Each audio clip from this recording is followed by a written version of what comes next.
Claramente Venezuela es un tema al que no podemos ser ajenos aquí en Red Más Internacional, así que vamos a concentrarnos unos cuantos minutos en entender las noticias y los datos más recientes que nos entrega este país. Para eso recibimos a Ronald Rodríguez, politólogo, profesor, investigador del Observatorio de Venezuela, de la Universidad del Rosario, y además, pues, digamos que un invitado que ya es bastante de esta casa. Gracias por estar otra vez aquí. Buenas noches. Gracias por la invitación. Bueno, mira, hoy quiero que hablemos bastante acerca de ese nuevo vicepresidente que tiene Venezuela, de Tarek El Aissami, pero antes de eso tengo que preguntarle por la noticia del día y es, pues digamos, esta herramienta, si ese es el nombre adecuado para utilizar aquí, que tiene ahora la oposición de nombrar a Nicolás Maduro, o mejor, de acusarlo de abandono de cargo, buscando que por este lado sí se dé el revocatorio. ¿Va a tener futuro o no esta nueva estrategia? Porque el Tribunal Supremo ha dicho que la Asamblea no tiene competencia para hacer esto. Realmente el Tribunal Supremo de Justicia tiene la razón. En la Constitución venezolana no existe el instrumento por el cual la Asamblea Nacional pueda retirar al presidente. No obstante, si uno revisa el discurso del nuevo presidente de la Asamblea, Julio Borges, este es un recurso que va mucho más allá. Al declarar la ausencia del presidente, no quiere decir de facto que el presidente ya deja de ejercer el cargo y que se debe llamar a elecciones. Lo que quieren forzar es un proceso por el cual se llame a una consulta popular y en esa consulta popular se determine si quieren cambiar o no de presidente. Este es digámoslo así, una estrategia que se sale del orden constitucional, pero que en otras ocasiones ha sido utilizada en Venezuela, particularmente en momentos de conflicto. Y hay que recordar que cuando empezó la negociación entre la oposición y el oficialismo, la primera declaración que dio la oposición, y en ese momento Chuvo Torrealba, el secretario general de la Mesa de Unidad Democrática, dijo: Venezuela vive un conflicto. ¿Y qué pasa cuando un país vive un conflicto? Que se requieren medidas que están por fuera del orden constitucional. Como en el caso colombiano, se tuvo que hacer una negociación para lograr la paz entre un grupo guerrillero y el Estado. En el caso venezolano, un grupo político contra otro grupo político. No es un conflicto armado, pero hay un conflicto, lo que requiere medidas extraordinarias. Y así llamar a una herramienta que es consultar al pueblo para ver si quieren continuar con este gobierno e incluso impulsar un proceso en Venezuela que se llamaría mega elecciones, donde se traerían todos los puestos de elección popular conjuntamente para que sean elegidos nuevamente. Es una estrategia de largo aliento que ha planteado el nuevo presidente de la Asamblea Nacional, Julio Borges. No obstante, pues sabemos que el Tribunal Supremo de Justicia ya lo hizo, de hecho, a través de una declaración, no a través de una sentencia, tratará de bloquear por todos los medios posibles que esto ocurra. Ya lo ha dicho usted, es una estrategia de largo aliento. Hablemos ahora sí un poco acerca de ese vicepresidente, de Tarek El Aissami. Nombrarlo a él, un hombre tan radical en sus posturas, en sus pensamientos y en lo que dice acerca de la oposición, es un hombre que pertenece, y para nadie es un secreto, al ala radical del chavismo. ¿Significa que gobierno y oposición van a seguir distanciados?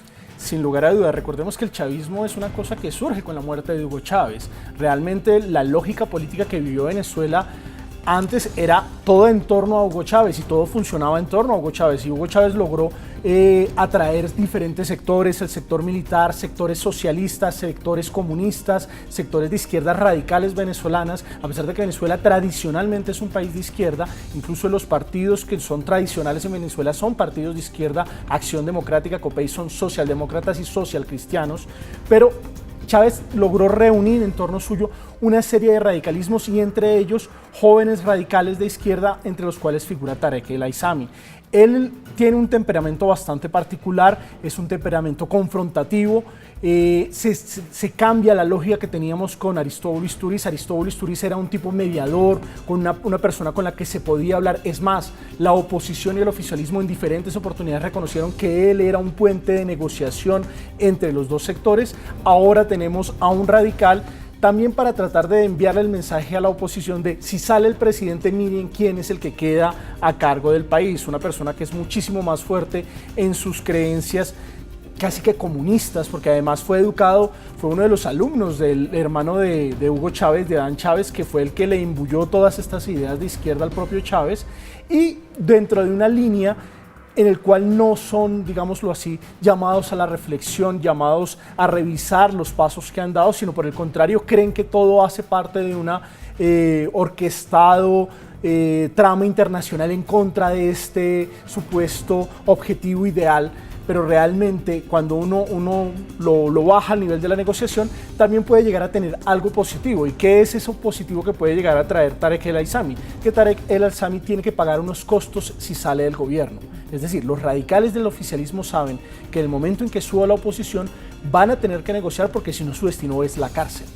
Así que esa posición de quemar las naves como última instancia lo puede llevar incluso a buscar algunos puntos de negociación en un momento determinado. Pero muchos lo ven, Ronald, a Tarek como ese, digamos, sucesor del liderazgo del chavismo. ¿Usted lo ve así? ¿Será que están preparando desde ya ese próximo candidato presidencial para las elecciones del 2018? No, Tarek El Aissami pues es gobernador o era gobernador de Aragua, también pasó por la Asamblea Nacional, fue el viceministro de Rodríguez Chacín, que incluso era un personaje cercano a las FARC, y el mismo Tarek El Aissami también se le consideraba cercano a las FARC. Pasó por el Ministerio de Interior, Justicia y Paz haciendo una confrontación contra algunos grupos terroristas y contra algunos grupos criminales venezolanos. No obstante, su gestión es cuestionada. La cuestión en Aragua en materia de seguridad del Observatorio de Violencia de Venezuela demuestra que Aragua es el estado venezolano con más muertes violentas. Él puede llegar a ser uno de esos líderes de segundo nivel que aparecen en el chavismo, pero tiene que confrontarse con otros líderes como Jorge Rodríguez, el actual alcalde metropolitano, el alcalde del municipio Libertador en Caracas, no metropolitano sino del municipio Libertador en Caracas, y otros que también están haciendo fila de cara a hacer una sucesión en Venezuela. No obstante, pues una realidad de apuño es que el chavismo no va a desaparecer. Puede que la oposición llegue al gobierno, puede que la oposición incluso controle políticamente en un tiempo mediano a Venezuela, pero el chavismo como fuerza política va a seguir siendo una fuerza política viva en Venezuela, y muy seguramente Tarek El Aissami y otros tendrán un papel que jugar. Y está también Tarek El Aissami señalado por narcotráfico en Estados Unidos. Ahora, con esta visibilidad que le da ser el vicepresidente de Venezuela y con este nuevo rol que asume, ¿qué puede pasar con esa acusación? Varios han sido los líderes, tanto civiles como militares venezolanos, que ejercen cargos desde ministerios, en este caso la vicepresidencia, que en el caso venezolano es de libre nombramiento y remoción, que tienen varias investigaciones en Estados Unidos. El propio Diosdado Cabello, que fue presidente de la Asamblea Nacional durante varios periodos. No es, digamos, lo extraño que dentro de la cúpula del chavismo varios de sus líderes estén en el filo de la legalidad, y Tarek El Aissami parece ser uno de esos que está en el filo de la legalidad. Habrá que ver también con los cambios que ocurran en Estados Unidos cuál va a ser la nueva política. Recordemos que Tarek El Aissami, cuando era viceministro y después ministro, fue uno de los que estuvo detrás de la salida de la DEA de Venezuela, acusando a que la DEA, con sus lógicas de exportación de droga para capturar narcotraficantes, lo único que estaba haciendo era favorecer el negocio del narcotráfico, y él mostró unas cifras y unos resultados durante su periodo por el ministerio. No obstante, también se dice que en ese periodo también generó lazos con redes criminales, que es el verdadero problema de hoy en Venezuela. Las redes criminales, el Estado perdió el monopolio de la fuerza, perdió el monopolio de la violencia, y las bandas criminales, algunas de ellas se hacen llamar colectivos, tienen azotado al país y lo tienen amedrentado.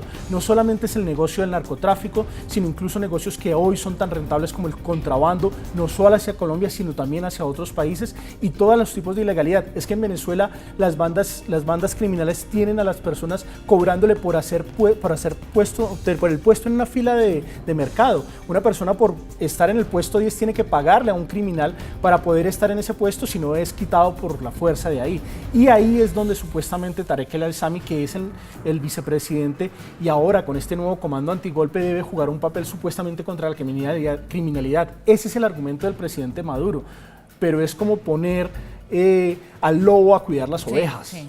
Muy bien, pues Ronald Rodríguez, politólogo, profesor, investigador del Observatorio de Venezuela, la Universidad de Rosario. Escuchándolo a usted, nos queda clarísimo que Venezuela es un país que nos va a seguir dando tanto de largo como de ancho para analizar. Gracias por estar con nosotros esta noche nuevamente. Gracias por la invitación.